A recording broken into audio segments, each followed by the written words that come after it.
How old is she again? She's six. Yeah. She started first I grade. saw very early kind of girls, and so Kate does better. Kate's the oldest, but she's still. It was our first kid, so Dawn was so regimented with her. Right. She had a hard time going later. They came home at 3:30 yesterday and put her down. I called them there. I'm like, no, I don't want to stay. School's taxing though when you kind of jump back into it. No doubt. This is their first time right now. Jenny hasn't been acting sleepy, but she's just been fussy. So I think it's all the same thing. How do you want to get started? Do you want to just get up and start?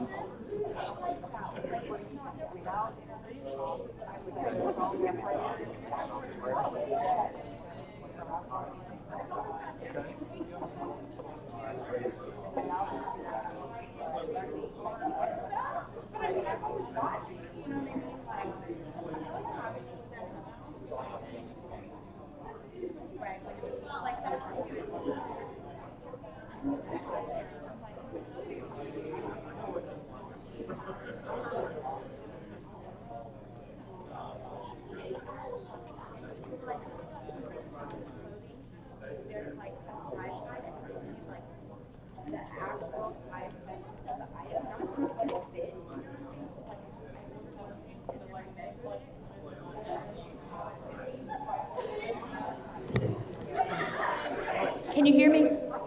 It's very loud, I'm sorry.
Yeah, we're going to advertise for, this year, for next year,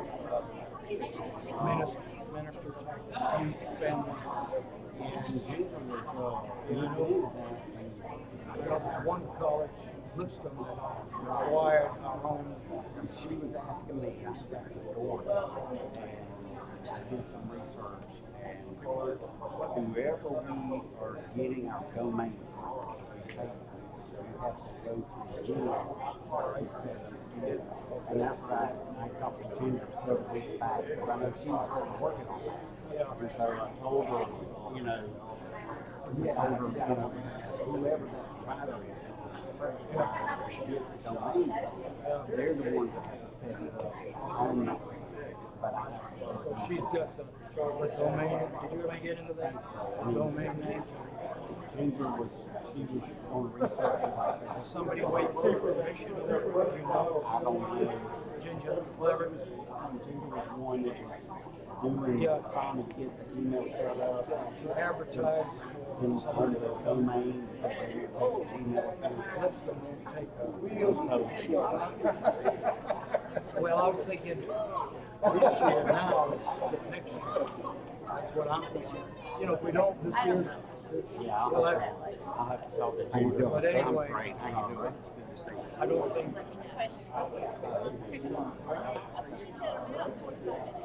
Yeah.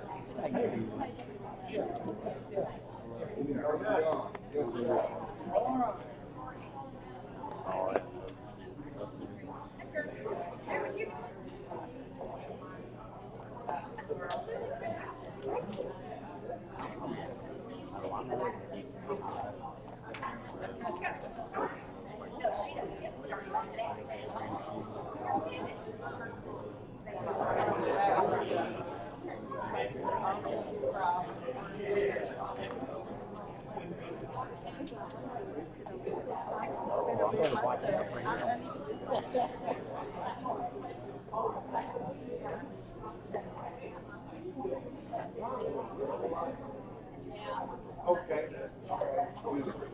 No.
Well, good evening. Thank you for coming tonight. As you know, we have a guest speaker that Sherry will introduce, speakers that Sherry will introduce in a few minutes.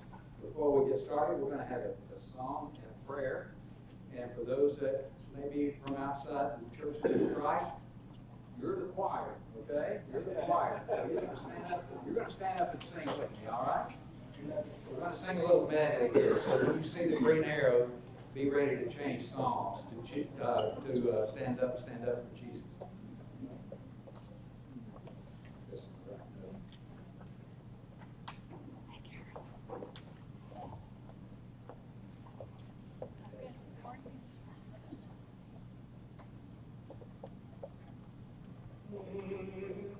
Soldiers of Christ, arise and put your armor on. Strong in the strength which God supplies. Strong in the strength which God supplies through His beloved Son. Standing in His great might. His strength endures.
opportunity to come together this evening and to hear these speakers talk about the travesty that's going on the world over. By the way, we are thankful that the Vigers have chosen to be here to give this message to us. We pray that you'll continually bless their ministry. We pray through your Son. Amen. Amen.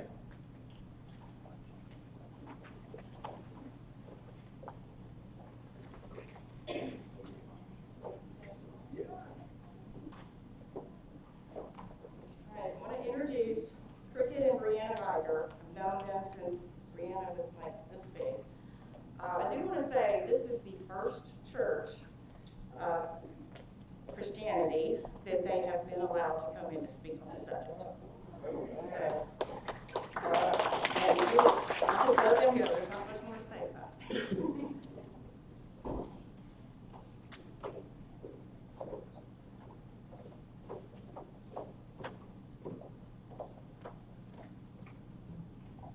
Thank you all for being here this evening. I know that, it's been a busy week with school starting and just the craziness of life in general. So I just want to say thank you so much for, coming here and listening to our message that we're here to share with you all today. So my name is Brianna Viger. I'm about to be a senior at the University of South Alabama, majoring in criminal justice with a minor in finance. I have a nonprofit, Stopping Traffic. I created it in 2020 at the ripe age of 18 during COVID. So what we really work to do is we raise awareness regarding online predators and human trafficking. Human trafficking is the fastest growing criminal enterprise in the world and a yearly multi-billion-dollar industry. And it happens here in our backyards. So what we do, we go into schools, we go into churches, we talk to different organizations, different communities, just raising awareness and letting people know how dangerous this is to our young people. So the information that's going to be shared with you all today, it's going to equip you, and I hope that you share this information with your loved ones, your family, your friends, because an educated child is a safe child. So with that being said, we'll just kind of jump right into it. I'll kind of take on the first half of the presentation, and then my mom's going to step in and finish it out. You do have little note cards with you that were handed out whenever you walked in. We encourage you all to write down any questions that you may have. This is going to be an interactive presentation, so feel free to raise your hand, stop us if you need us to elaborate even further, but if you want to save a question for the end, we'll gladly accept it. So write it down so you can remember. All right, so going on to the next slide, I'm sure we've all had some sort of talk regarding online safety and social media. Maybe it was you as a grandparent or you as a parent giving a device to your grandchild or your child and explaining the do's and don'ts with it. But we know that it can be dangerous, and most of these kids don't realize that. So a study was conducted by the iSafe Foundation, and they found some pretty alarming results. With that, the study showed that over half of teenagers have been cyberbullied online, and a heavy social media use can make teenagers 66% more depressed. And over 47% of teenagers say that they're addicted to their phones. Do you all believe that these are true? I believe completely that this is 100% accurate. I know that as a teenager, I stayed on my devices all the time, more than I should have. It becomes an outlet for us young folk. So we really just, it's kind of like a little alternate universe where we can kind of separate our reality and kind of escape for a little bit with social media. But I believe that you all had some sort of recognition with these statistics. They're not that surprising to you all. Do you agree? Yes. Okay. All right, and every single one of us has had an encounter with the dark side of social media, I would say. Maybe it's people creating fake profiles, trying to either impersonate you or message you, trying to obtain information about you personally. Or maybe someone has threatened you on social media, they've bullied you on social media. All these things, it's kind of hard to avoid at the end of the day because social media has become our new normal. Alrighty, let me make sure I'm not missing anything before we move on. Okay. The relationship with online social media and human trafficking and how it's evolved over the years is when the internet became available, traffickers kind of switched gears and use social media and online platforms a way to connect with and find their next victim. They realized that they are more hidden behind a screen, and this was more, what's the word I'm looking for? This was kind of admirable to them. They sought this out using social media as the new way to find their next victim. They felt a little bit safer in doing so. And they were also able to have multiple victims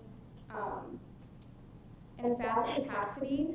It became very appealing to these traffickers. So they used social media as a new means. It was no longer stranger danger or someone in a creepy white van on the side of the street. No, they were using their devices to find their next victim.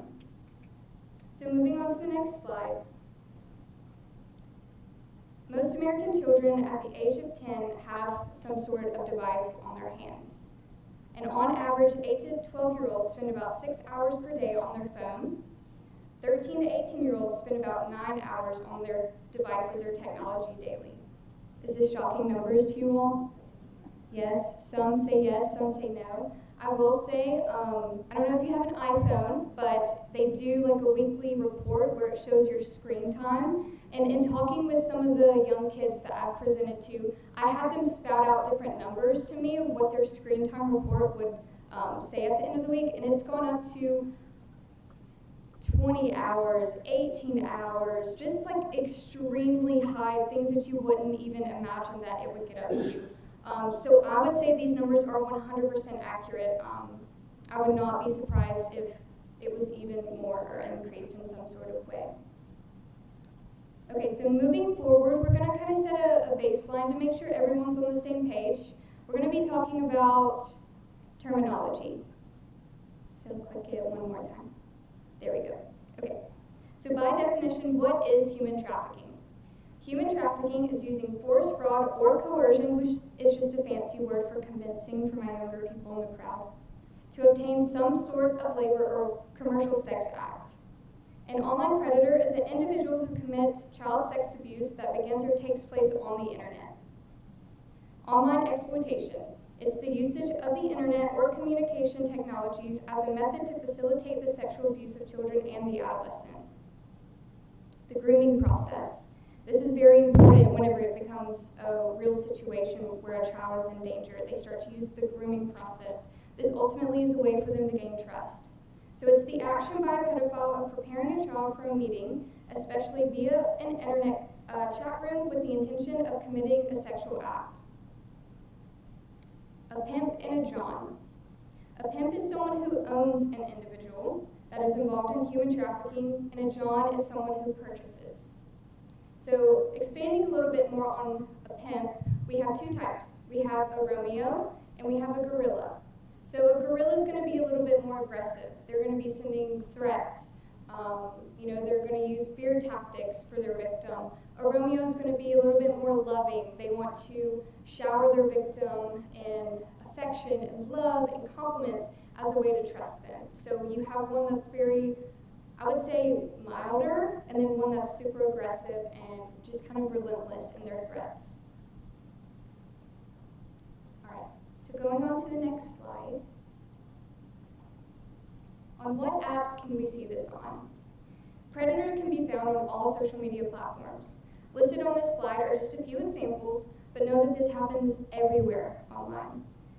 To put things into perspective, for you, at any given moment, over 700,000 online predators are searching the web, trying to infiltrate someone's social media. At any given moment, 700,000 online predators online. Be sure to keep this in mind whenever you're simply on the internet, you see your grandchildren on the internet, or even your children. This is why I want to stress to our young generation that keeping your social media like it's your home, locked down, intimate, very personable, is because of this. At any given moment, someone is looking to exploit them. And the internet has drastically reshaped how we buy and sell everything, and this includes humans. Social media has been used by traffickers to recruit victims to kind of increase and accelerate their trafficking operations, to control victims through restricting their social media access, impersonating the victim, or even spreading lies and rumors about them online. So TikTok, that's the hottest app right now that all the kids are on. That's a huge one that we can see human trafficking and online predators on. Facebook, Instagram, Discord, which if you aren't familiar with that app, I would say most of the time teenage boys use it. It's kind of a streaming app where they can play video games, watch people stream, or even stream the games that they're playing. Kik is just a messaging app, Snapchat 100%, Twitter, and Reddit. The next slide, it'll kind of put into perspective just a different tactic for human trafficking. I'm not sure if you can read this, so I'll read it for you guys. But these are real-life trafficking schemes that have been placed on the internet. And they're just Facebook posts, but it says, tired of working a minimum wage dead-end job, want to get out and see the country while getting paid cash every day and having fun? We pay for lodging and food. Hit me up for details. What are you waiting for? So this is a tactic, and if you're a broke college kid like me, this would seem very, alluring. You would want to message this person, get more information, and with that, a conversation is started. This individual starts getting your connections, they start getting information regarding who you are and where you live and what you're interested in. But on the next one, it says, hiring a lot of new people, great opportunity to make great new friends and see all of the country. Why stay where it's cold, where you can be in California making great money with great people? Call today, and then the number is listed. So once again, just another tactic for these people to start a conversation just from a simple post where you think it's just something innocent. And moving forward, these are threats. These are real threats made to a victim, and it just once again puts into perspective how relentless these individuals can be. So I'll read them just in case some of you can't see. So the one on the left says, make me happy and you will not be outed. You have until noon. Do you see the picture on your message? Answer. Do you see the pictures in the message you sent? So to put this into perspective, basically this individual is wanting someone to send them explicit photos of them. And they're saying that they have a deadline to do so, or else they're going to be outed to their friends and family. So just imagine a young child having to go through this. Imagine the kind of pressure that they would be under. Do you think that they would do so? Or do you think they would say no and go tell an adult? Do you think they would do so? Absolutely, I believe so, because at this point, this individual probably has a list of their close friends, a list of who their family members are, where they live, where they go to school, so they can easily use these against them. And the one on the right, it says, I'll give you an hour. If not, it's done. One and done. I won't contact you until next Thursday, and of course it stays private. Take the picture and you are done for a week. No more requests, I promise. You have half an hour, 25 minutes, 15 minutes, and then I send the emails. One picture with your shirt and bra off. So once again, these are real life threats from a trafficker. And you can just imagine a young kid being in a situation like this. At that age, they're not able to kind of compartmentalize of what this threat really entails, because most of the time they're not going to act on their threat. It's just an empty threat. But in their adolescent minds, they believe that this is a real thing that's going to happen, and so most of the time they do end up sending an explicit photo. And then we all know it's just kind of like a snowball effect where it just gets worse and worse and worse and worse. So, going on to the next slide, let me tell you all a little story. You're probably all wondering, like, yes, we understand the online platforms are dangerous and we need to be aware of what all goes on, but this happened to me. I was one of those kids who, I used social media on a daily basis. I was a kid who was involved in athletics, academics. I went to my local church. I was involved in all the things. I was the perfect child, people would say. And it still happened to me. So I like to stress to all of my audience members that there is no stereotype of a victim. It doesn't matter what you look like, where you come from, your socioeconomic background. If you have a vulnerability, which everyone has, you can be susceptible to this sort of crime. So if you will click on the link,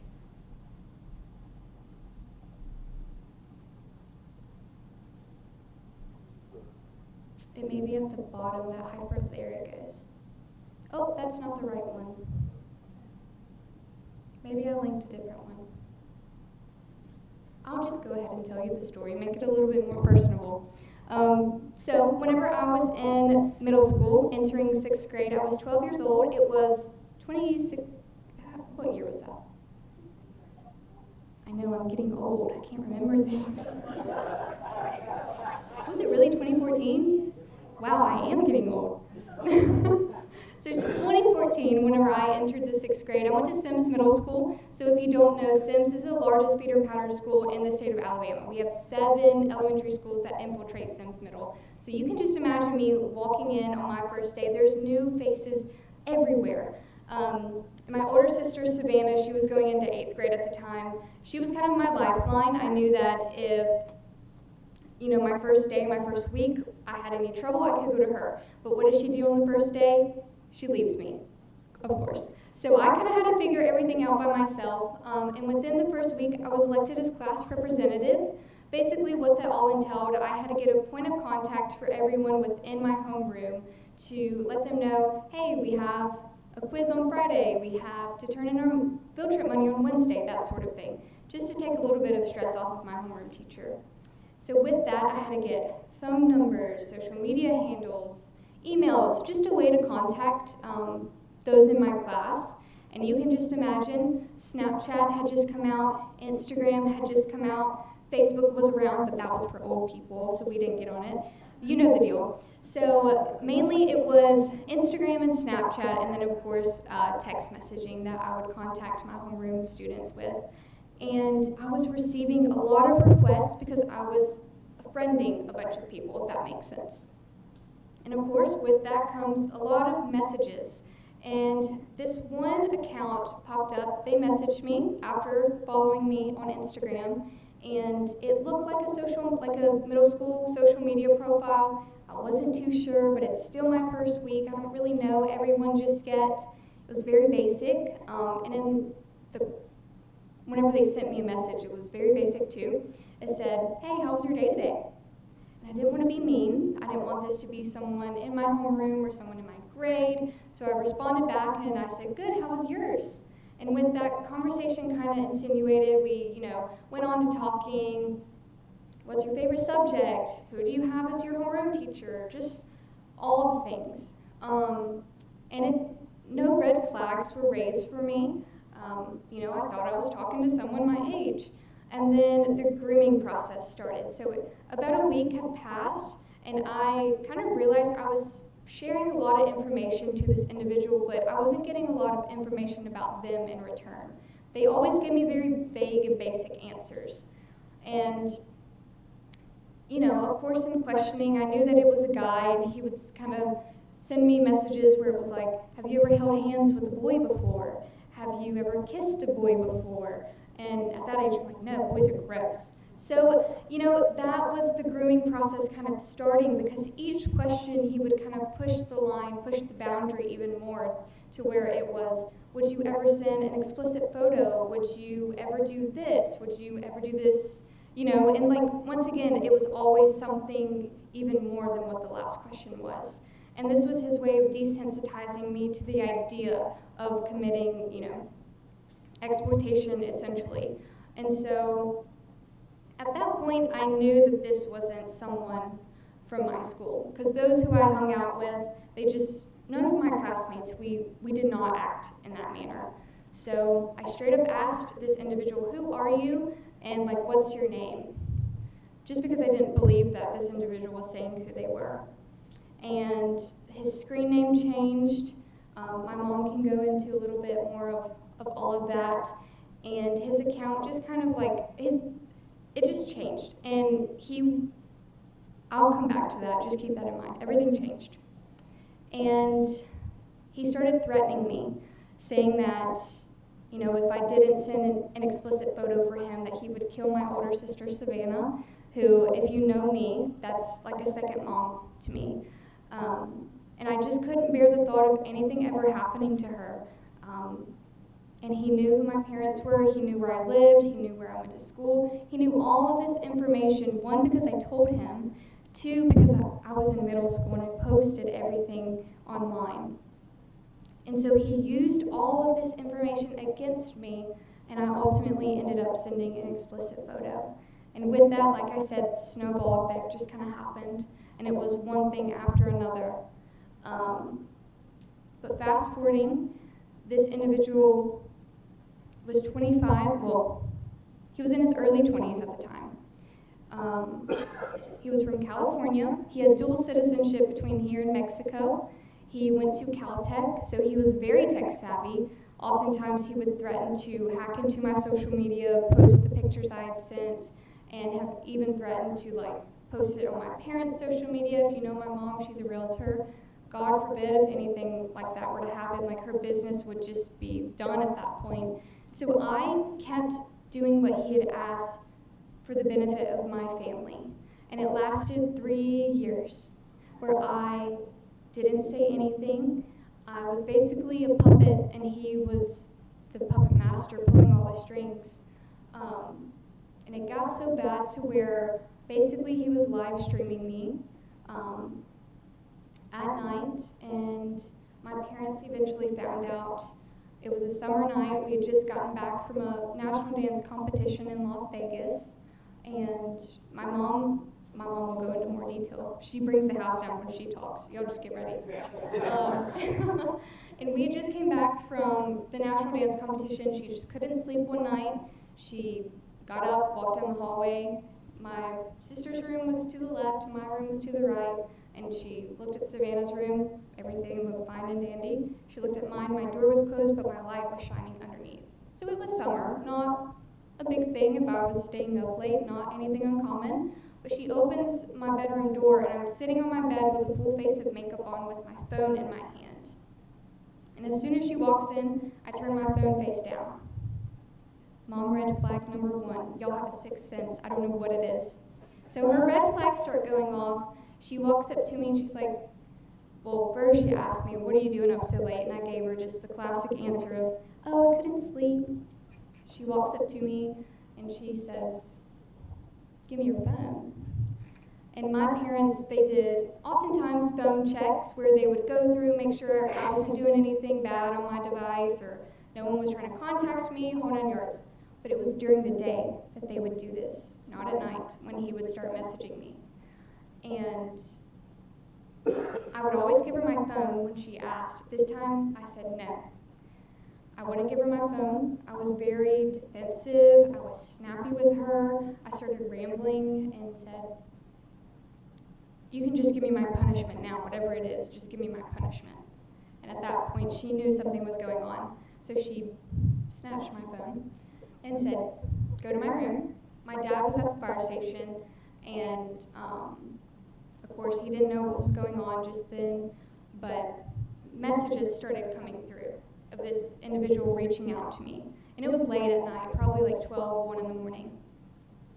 And he was wondering where I was at. So I go to my mom's room, and she stayed up all night, just kind of unveiling what was happening, unveiling the horror stories of what I had been enduring for the past 3 years. And the next morning, of course, my dad comes home, they sit me down, and they kind of ask me, tell us what is going on. They kind of had an idea, but they weren't too sure, so they started grilling me with questions, and I didn't say anything at first. I kept quiet just because I didn't know what would happen. He always threatened, against my sister, but I felt like if he were to go to that extent, he wouldn't mind doing anything else to my other family members. So I kept quiet because I thought I was going to keep them safe.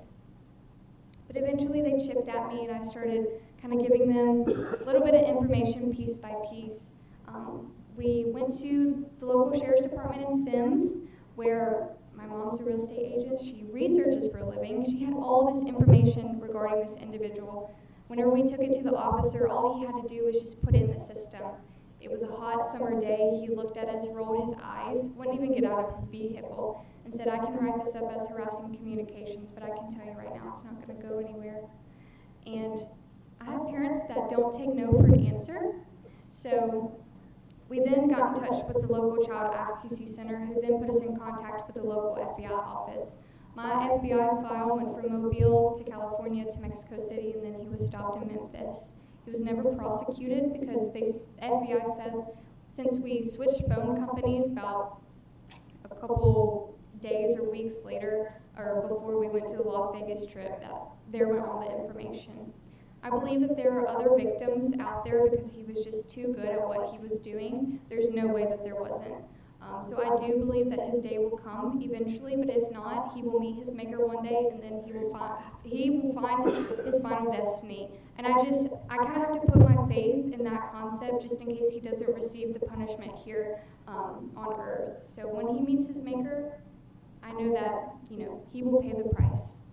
So that's ultimately my story and how this happened to me. And that was a couple years ago. I can only imagine what it's like now with the technological advances and just how tech savvy these kids are. I'm just 21. I'm not old by no means, but a 4-year-old can work a tablet better than I can, and that's scary. So with that, I just want you all to be aware that this does happen. It happens in our backyards. And if it can happen to me, it can happen to anyone. I was that perfect girl where I was a decorated athlete. I was involved in my church. I was a straight A student involved in National Honor Society, but it still happened. So with that, just know that there's no typical, stereotypical victim or even any stereotypical predator. Y'all were probably shocked that this individual was young. They can come in all shapes and sizes. So going on to the next slide, we'll kind of hit on some takeaway points from my story. I was in a new environment, which made me vulnerable, and I believe this is really the case for anyone who's making a transition in life. So anyone entering 6th grade, of course, this is probably going to be the time where they're handed a device for the first time. Someone who's going into high school for the first time. Maybe someone is going off to college. They're going to be in a new environment, maybe a new city, surrounded by new people. These are all times in an individual's life where they're going to be vulnerable and susceptible to meeting someone with this intention. Secondly, social media was new. Instagram and Snapchat had just came out, which made me very vulnerable to the sites, but also my parents because they didn't know how to work these apps. I accepted all requests, which was a bad thing to do. I posted everything online, and of course with that I shared personal information, where I went to school, where I danced, what I was involved in, who my sister was, who my parents were. And I felt helpless whenever I was in that situation for 3 years. I felt like I couldn't talk to anybody. One, I didn't think anyone would believe me, but also I didn't know what would happen to me if I did tell someone. I didn't know if I was going to be in trouble with the law. I didn't know if I was going to be arrested. I didn't know what my parents would think about me, so I just stayed silent. And with that, I became very isolated. I secluded myself from my family, from my friends, but in their minds, they just thought, oh, she's just a middle schooler going through a phase. But it wasn't. And then lastly, we didn't know any warning signs. And we'll go on to the next slide and talk a little bit more about warning signs. But this was just what made me vulnerable in my situation. Okay, warning signs. Number 1, despite what you may think, predators actually sound very nice when they're on social media. Why do you think they do this?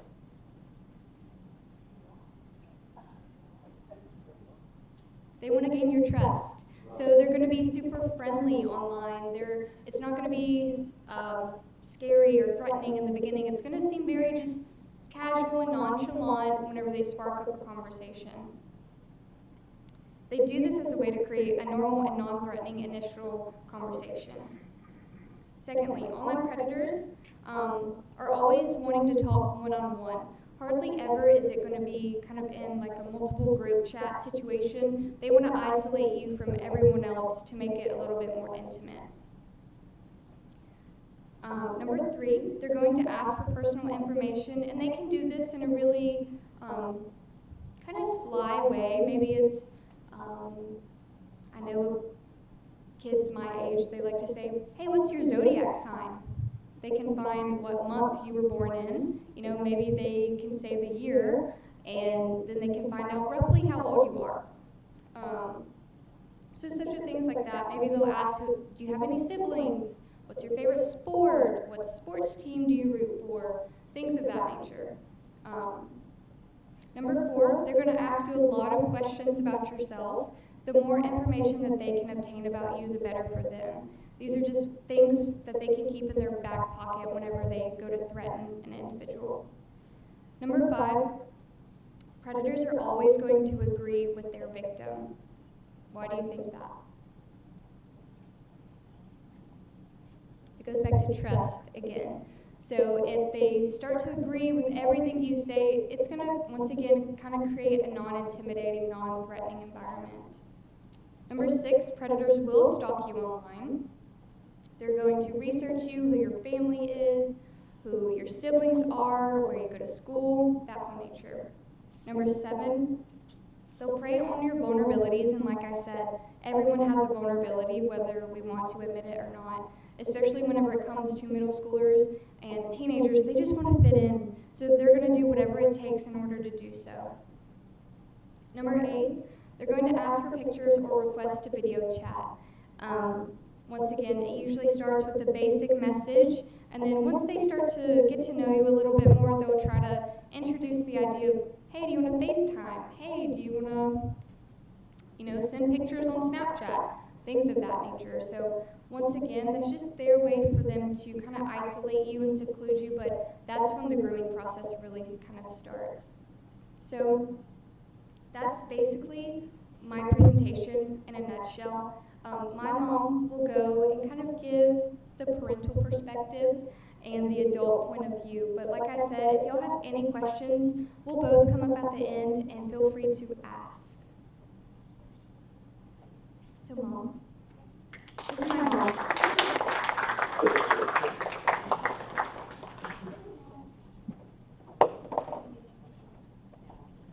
We're going to look to try to transition because I'm a little bit of a walker and a talker. So to stay in one spot is a little difficult for me. Realtors are very mobile individuals. But just to highlight a little bit of what Brianna was saying, she was not a child that I was concerned about. Neither of my children have really given me issues. I know some teenage girls can be quite difficult. First and foremost, they actually love each other. And I think that's a rarity whenever you have girls that are 2 years apart. They didn't fight over makeup and shoes and hair things. It was all very shareable. They had a very agreeable relationship. So I understand when she says the threat against her sister, what that really meant to her, because Savannah really is the most important person in her life. Aside from Garrett, who has just entered our life. Let's give him credit as well. So no, we were very blessed with good children. Both were very competitive dancers, which is why we traveled so much. They have actually competed at an international level, great, physically as far as being in shape. They did great academically. Brianna was a collegiate runner for the University of Mobile until she received an injury. So just very active, always into something. But I think when we talk about stereotyping who this can happen to, we think, oh, well, it's the quiet one in the class who's very reserved and almost like a recluse, wanting to stay away from everyone, where she was just the opposite. She was very active, but it's how she was compensating for what she was going through. That was her outlet, was to stay busy. If I'm busy and if I'm active, I don't have to think about everything that I'm enduring in the dark hours of the night. Because people ask me, how did you not know? Were there not signs that you didn't see? I came from an industry in the paramedic field. I was actually the communications director on our local 911 center for Mobile County EMS and Fire for over 10 years. My husband is still in the fire service right now and serves as a fire captain.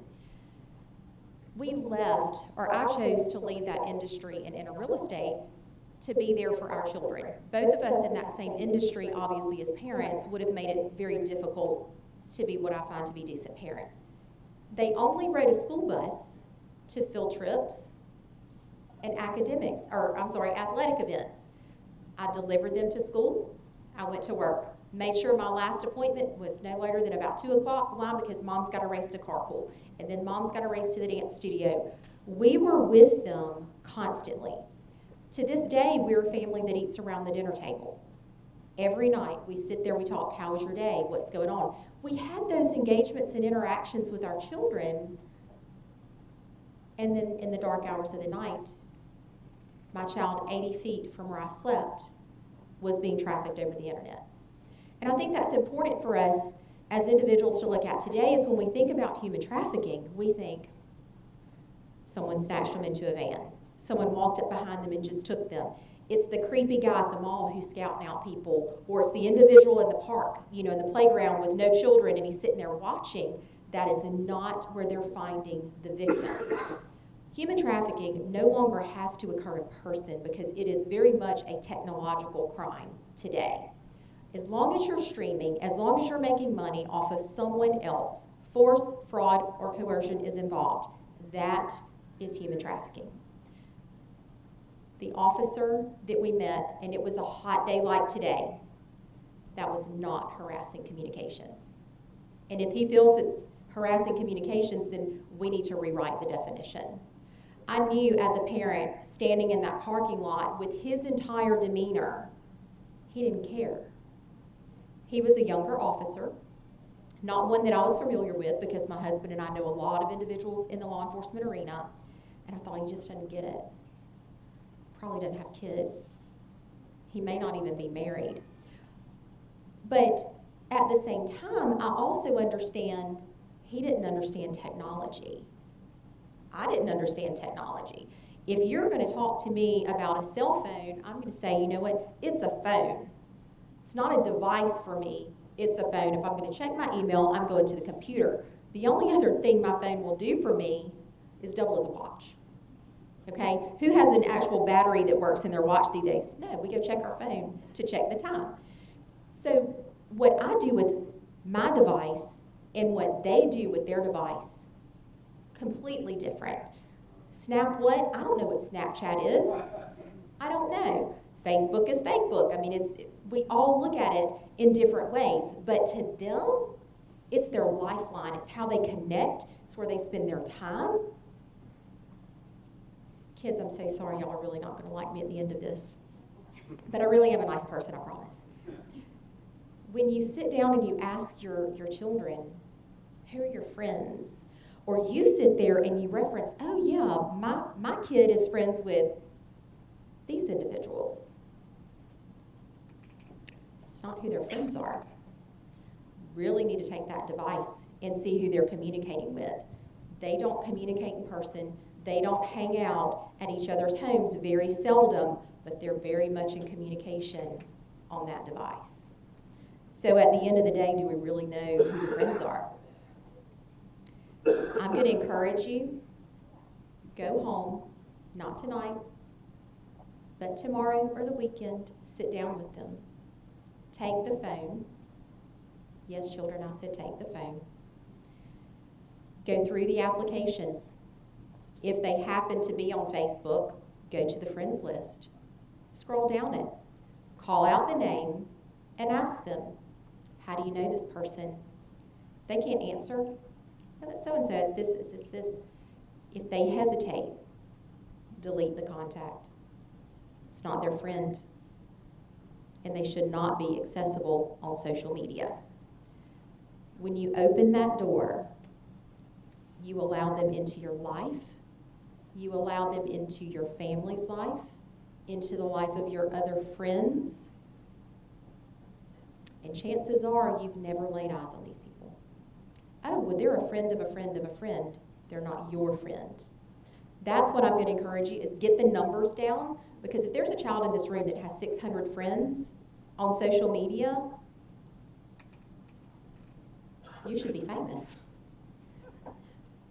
The numbers are astounding when we go out and speak, and we hear the individual say, oh, I've got 1,100 friends on Instagram or 1,100 followers. Why? Why are we sharing our life with people who genuinely are not in our life? Small and intimate is where the social media should be. When we look at accepting the friend request, we treat it like the front door of our home. I don't know about any of you on Saturday morning, but if I'm at home, I'm Netflixing, I'm doing housework, and someone knocks at my door, I'm not going to answer the door. I'm going to run for the window, the nearest window, probably in the dining room, and I'm going to peek out, and hope and pray they don't see the blinds moving or the shades moving for me to look and say, okay, who is it? Do I know them? Is it the UPS guy? Is my delivery here? I then decide, do I know them? Am I comfortable with them? And then I make the decision whether or not to open the door. Now, the kids are going to come screaming for mom. Mom, someone's at the door. And then I'm left to do all the dirty work.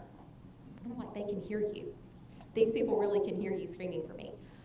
But if we treat our social media that way, and as we get requests in, and we sit and we look and we really assess, do we know them? Are we comfortable with them? And do they deserve to have access to everything that we put out on social media? So those are just a few things that we typically talk about, is just treating it like the front door of your home. We don't let everyone in. You might knock and I may not answer. You might knock again and I may still not answer. Kids, it's okay to go to your parents and discuss whenever you get those requests, and that ability be taken away from you until you discuss it with your parents. Hey, so-and-so just sent me a request. I mean, is this okay? Let your parents help you make that decision.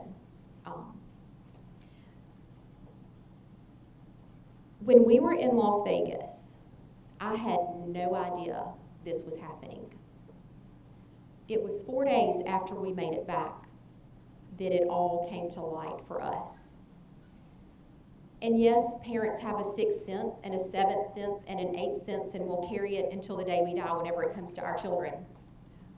But what I can tell you is that around 11:30 that night, I had not been able to rest. My mind was racing, and I was actually laying in bed praying like, Lord, I have a busy day tomorrow. Can you please just, I just need to rest. I need to rest. Help me go to sleep. And if you've ever felt it, you know. It's like he just kind of reached down and pulled at me, and it's like, get up, get up. And I'd had the nudging like, oh, you need to get up, you need to get up. And I was like, no, I just want to sleep, I just want to sleep. But when God pulls you out of bed, you know what's happening, and you have to listen. I'll never forget that feeling. I went straight to her room. And when I do this, you can't tell me no. The only option is you can't touch it. You have to present it to me. No questions asked. When she started rambling, I knew there was a problem. I whip my children. It does not hurt me as much as it hurts them, because if we're at that point, it just needs to happen. And I'm the disciplinarian in our household. My husband, they're girls. I don't care. I don't care. I don't care. I'm still going to whip them. So for her to have that reaction for me was extremely unusual.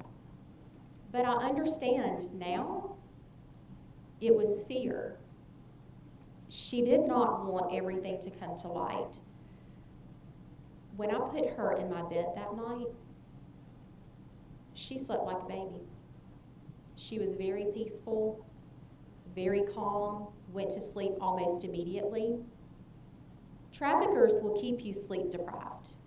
It's part of their tactic. They don't want you to necessarily have a clear mind about you. They want to keep you on edge. They want to just, it's part of that controlling factor, and that's what had been happening to her.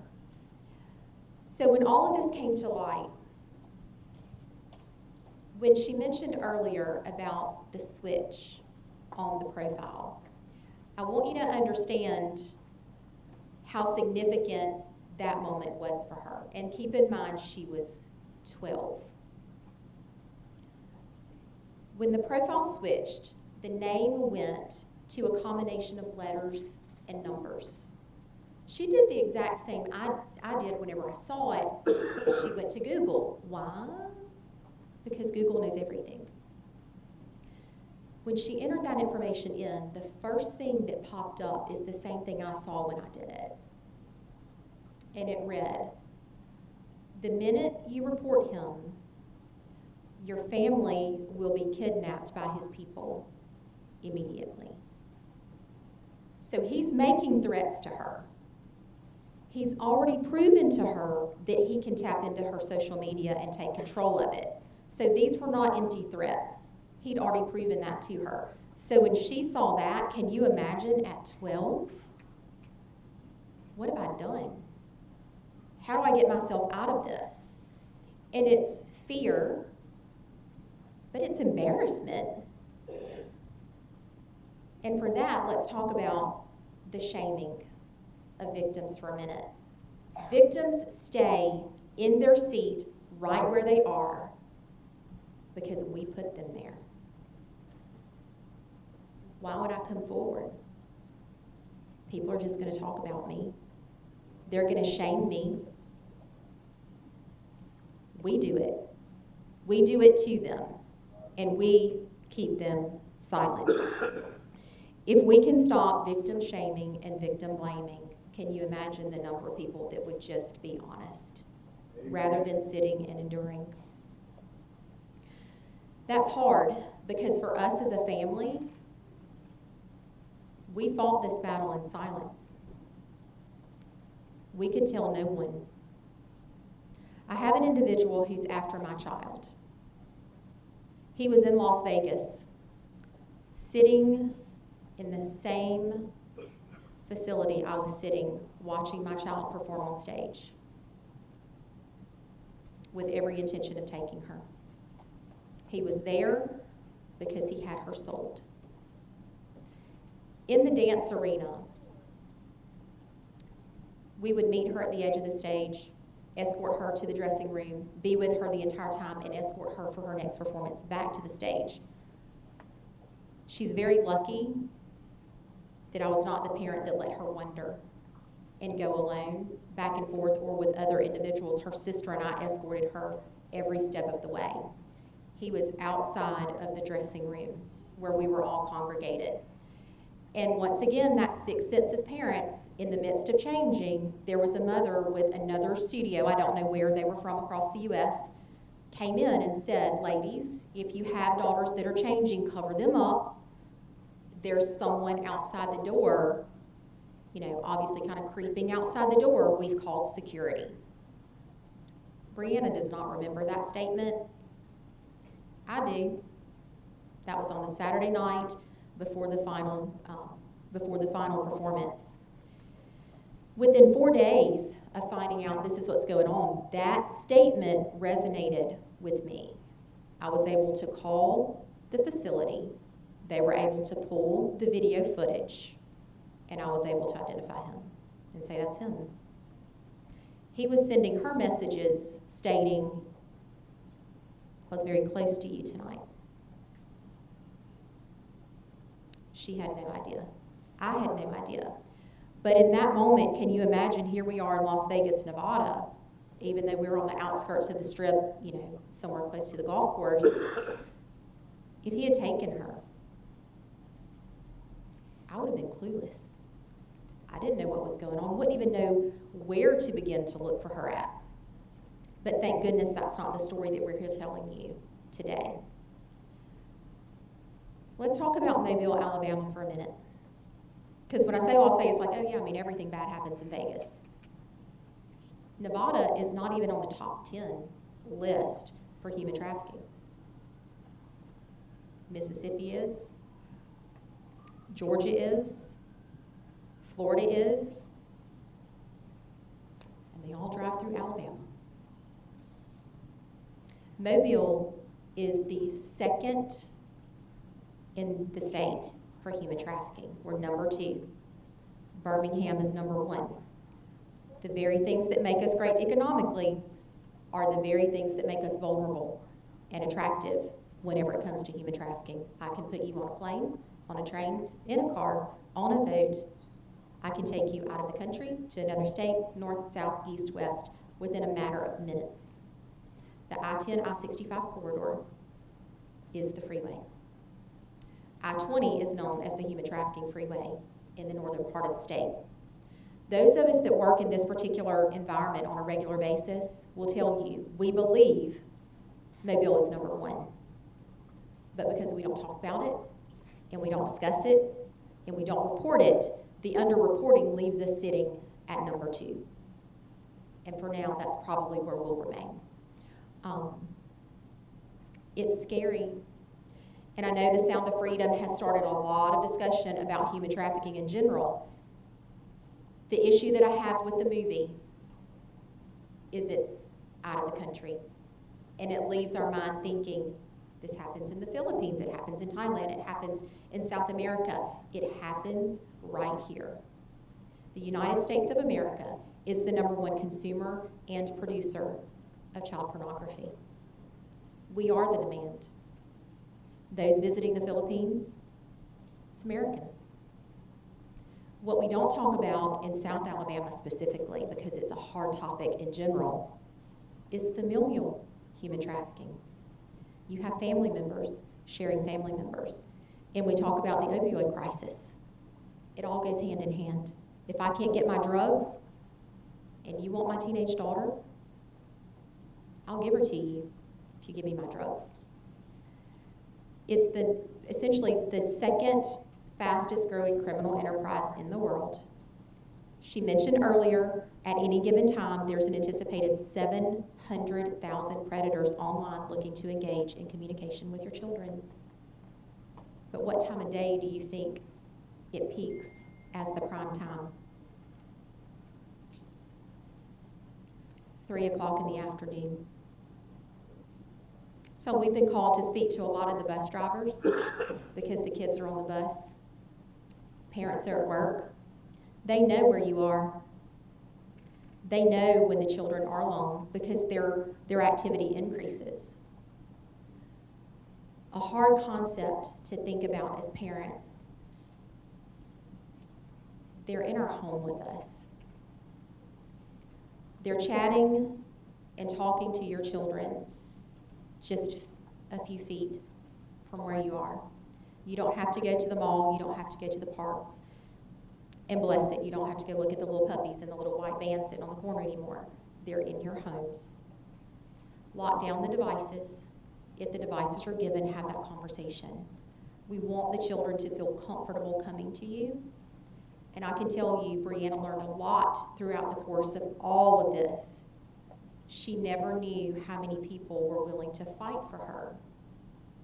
She basically saw firsthand law enforcement. We want to get him. We need to get him.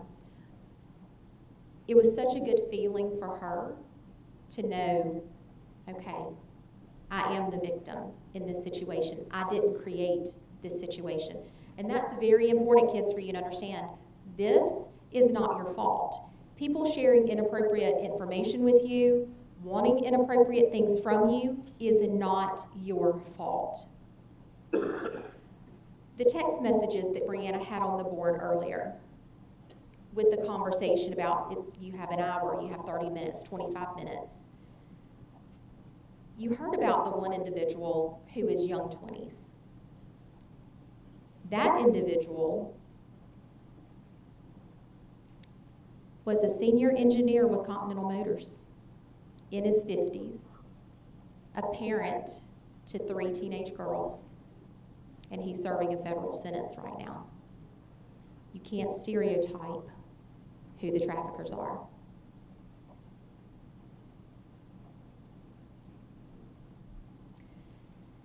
Right now, it looks like the average age for those that are truly affected is 12. They're getting them younger. Yes, some they'll get older, but 12 is the average. 65% of those are lured on the internet. And the reason for that is because when we hop online, we can be whoever we want to be. I want to be blonde. I'd love to have blue eyes.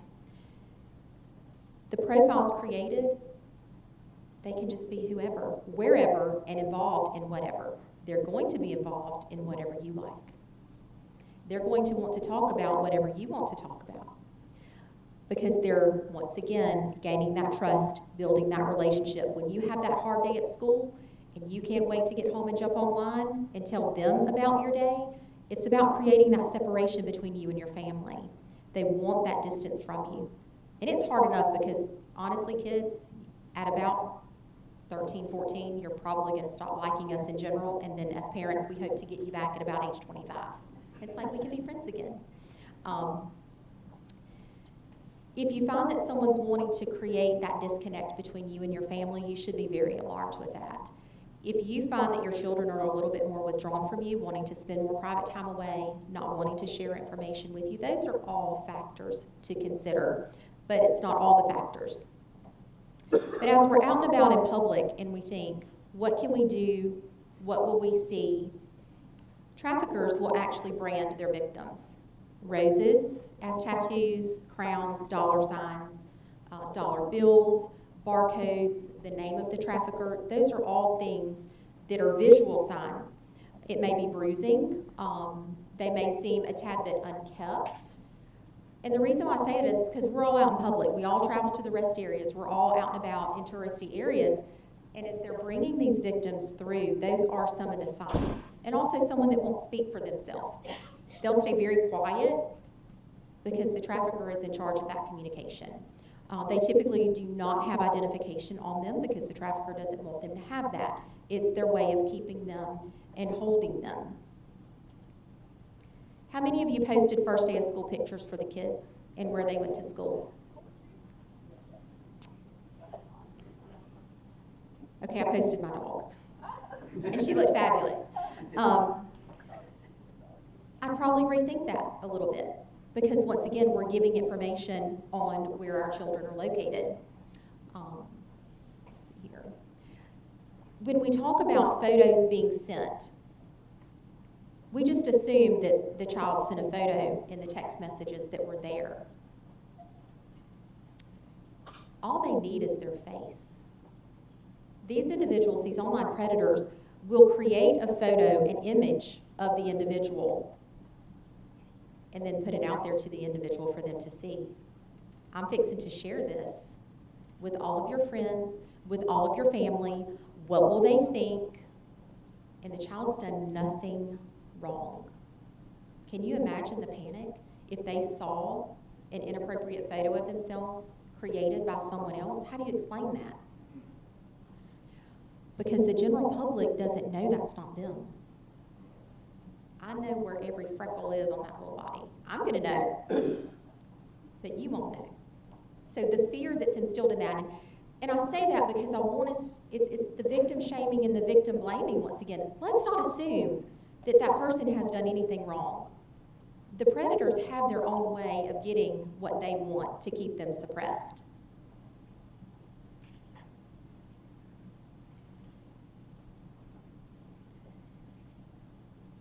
When I talk about us going through everything in silence, that was hard. What I didn't realize is we were being followed through Snapchat, the Snap Map that's out there. I didn't know you could do that, didn't know it was a thing. So 3 years Brianna spent in that situation. I went to the FBI office. He tracked me there because all of her social media was then on my device as I'm monitoring everything.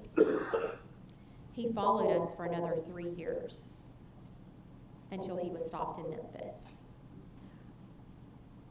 I didn't even know it was possible. So when it comes to applications, let's learn the applications before we allow the kids, obviously, to have those applications.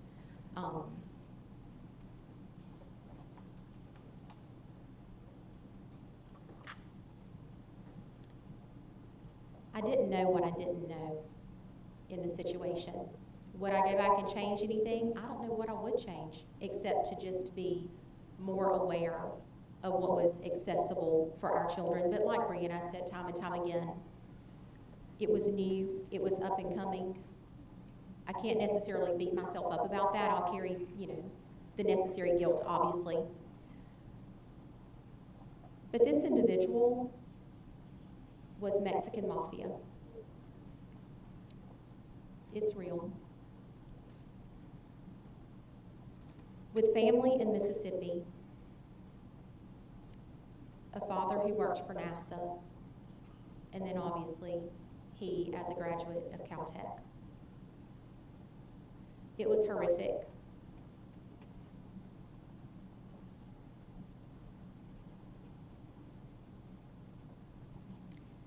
It takes years off of your life. It just does. So I ask that you encourage those around you that you fear may be going through it. I ask that you give them grace.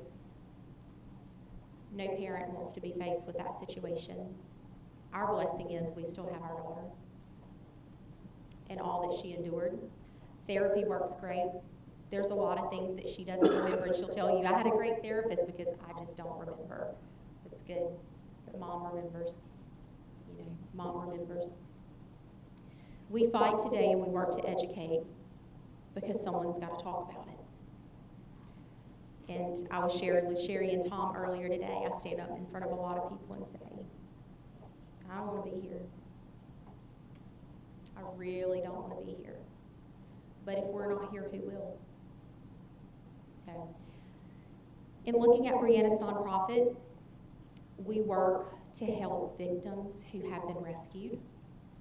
We work to get them back to a sense of normalcy, whether it be the job market. If they want an education, we work to supply that for them. The first scholarship that we ever handed out was to a student at Saraland High School. She attended the same college that Brianna did, neither knowing who the other was. So I consider that obviously a blessing. And that's what we do. Every speaking engagement, we handle ourselves. Any monies that we receive, we put directly back into the victims. Camille Place in Monroeville is getting ready to open. It's been 7 years, I think, in the making, and they just received their state license. The minute they open their doors, they will be full, and it's for victims, females, 18 and younger.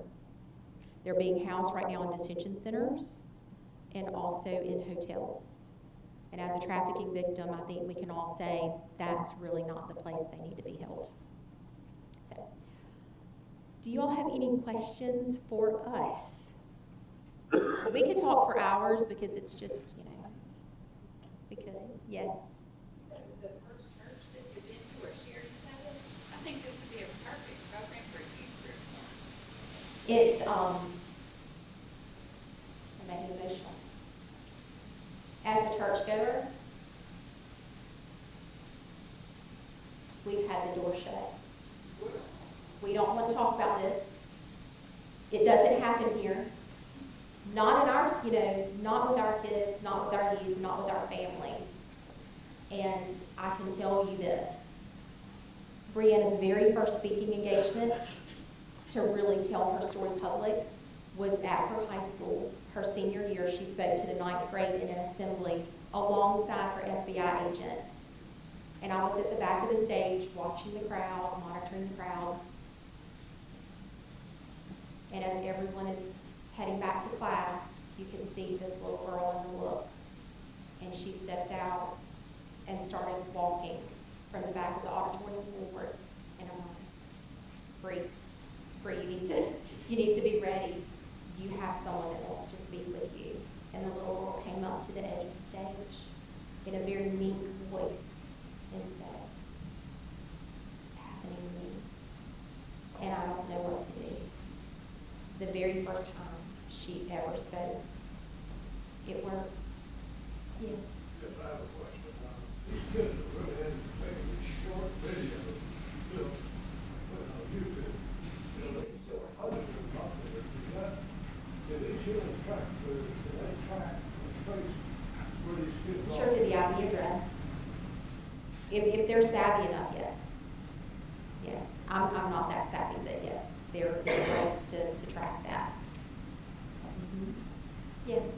You were talking about the back to school photos. Did you ever see the news articles about that, like WPRG, I think last year, that since your back to school photos and like everybody's in events, so they had like all the kids in there where they went, so did traffickers use like news stories like that also? They will use anything they can get their hands on, to be honest with you. You never really know what a specific trafficker is looking for. Each one has their model, their area. I'm just about keeping your personal information private. I was like, it was like a huge pet peeve about how I have kids. But I was like, I cannot believe all these people are sitting in. So like millions of people could look at the news stories and see their kids are going to school, Yes. Hey, Cricket. Can you tell real quick, it blew my mind when you told me that, I think I got this right. The guy was able to turn your phone. Is that, you speak on that? Or? Yes, we were day 2 of finding out, we were in investigative mode, and heavy interrogation with Brianna. And it was around midnight in our kitchen with the island, and my husband just out of the blue says, we need to, are your phones on? We're like, yes, our phones are on. I want you to turn them over and power them off as we're having this conversation, because we were realizing, and it clicked with him, how techy this individual was. Turned the phone over, powered everything off, and in about 30 seconds of it powering off, my phone starts ringing. Where he had remote turned on my phone with the block number, and it was just a way of saying, I'm here. It's very intimidating. We dealt with a lot of that over the course of the next 3 years. He tapped into her therapist files and deleted all of the communication between the therapist and the FBI. My work email, my business email, I could not have a phone conversation about anything related to it without locking my phone away, going to another building, getting on a landline telephone, and having a conversation. 7 o'clock on a Friday night, I received a phone call in my office from the FBI agent in California. I'll never forget that phone call. She identified herself, yes, and she said, we've done our work, our investigation in Mexico. We have eyes on him. You need to understand he's extremely dangerous. And as a parent, you need to be very concerned. I mean, what do you do? I mean, honestly, I just kind of wanted to pass out at the moment. It just validated to me what I already knew. I already knew similar, what we were dealing with. He had a business claiming to sell hats called Lucky Homeless. Makes absolutely no sense for a hat company, but that was part of his business. And obviously moving girls here and there. But you had a question, yes. Yep. My question is, how do you help these young adults that got 5 years old, 4 years old, know how to use the phone better than they do? How do you protect them? They may be 5 or 6 and they know more about the phone than you do. That's correct. And the other person, she didn't have a password or something that you couldn't get in to her phone. So it was happening on Snapchat. And with Snapchat, the conversation goes away. So the times I'm checking the phone, there's nothing there. In the middle of the night when I'm sleeping, conversations ensued. Yeah, because there was never anything alarming to alert us. Yes? When they ask a question, can you repeat it so that it'll come on the video? Yes. Or at least let them know. Okay, sure. That way it's not out. Absolutely. Absolutely. Anyone else?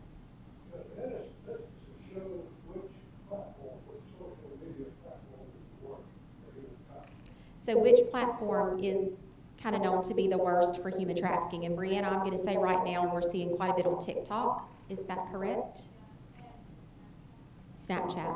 Obviously, because everything still just disappears.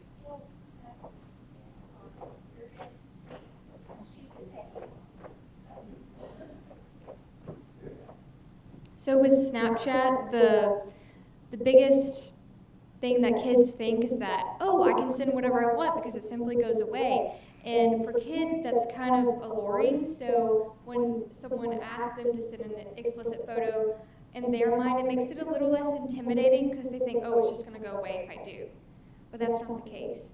Oftentimes, these individuals can download a separate app to where these photos can automatically save what photos you send without it alerting you, the sender, that they're actually saving these photos, if that makes sense. So there's just different techie ways to manipulate that app. That's why I think it's one of the worst, just because it's easy to hack into someone's account, it's easy to save this kind of data, and traffickers know that at the end of the day.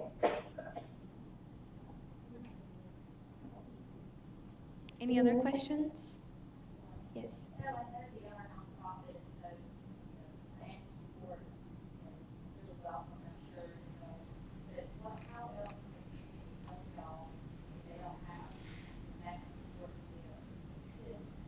So the question was, how can individuals within the community get involved with our nonprofit? We do really focus on financial donations to go towards those survivor scholarships, but if you're not able to give in that capacity, we completely understand. It's just we really kind of want to welcome the conversation, because the more we talk about it, the less intimidating it is, the more likely that these young individuals are going to come forward, because like we said, it's not as scary. They know that at the end of the day, it's not their fault. So just by becoming aware that when this is an issue within our area, within our community, to advocating and bringing awareness to your friends and family, but also just, letting individuals know that this is a topic that needs to be discussed, and by coming together, by creating the conversation, by creating that spark to really kind of, be loud for the voiceless.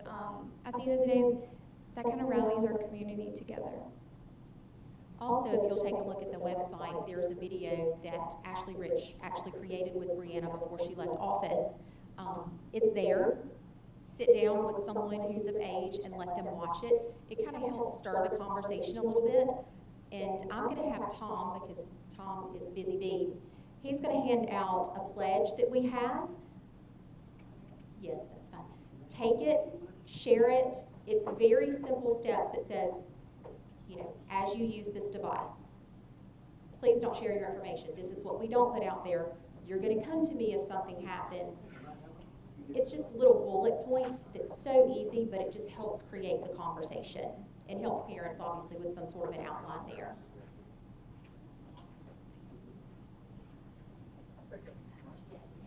One way that you probably just ask them to speak on it.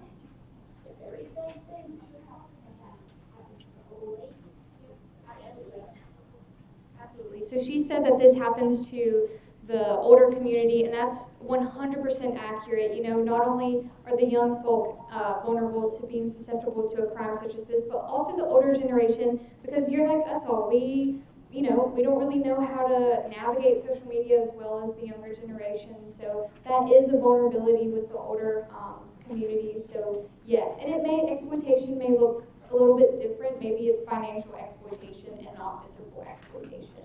Yes. You said that average age was 12. Is it more boys or more girls? Both.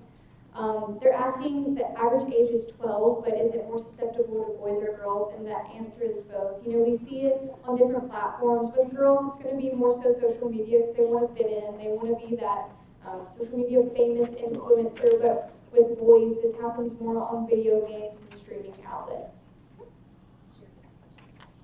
So one way to help is if you're involved in a community group of any kind, of have them come in and talk to educate. That's one way to get it out there. Yes, absolutely. If you want to help spread awareness, if you have a facility or community or organization you want us, or even a business you want us to come and talk at, we'd be more than happy to do so. We also do free training through the Child Trafficking Solutions Project, where you can become a trafficking-free zone. You just get all this information, warning signs, how to report it, and you get that training for free in person or simply online. When she's talking about the reporting it situation, I think that is extremely important as individuals, adults specifically. If we keep quiet, if we have a suspicion, they don't stop. It doesn't stop unless we stop them. Kids, if you feel like someone around you is being affected by it, doing something inappropriate, speak up. Friendships will not be ruined over situations like this, but lives certainly will be saved by coming forward. I'll take one more question, but we will stay afterwards just in case you want to talk one-on-one.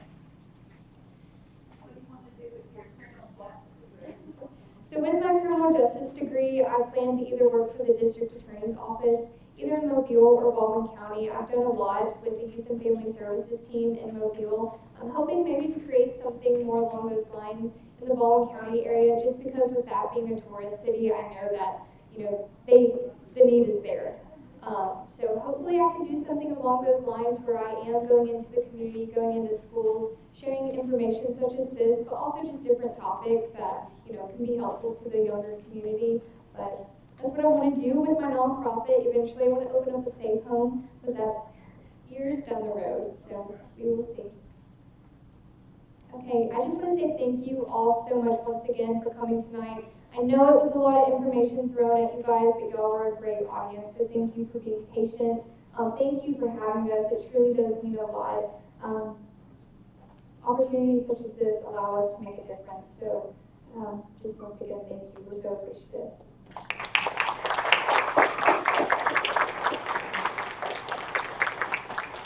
You're trying to go and sing?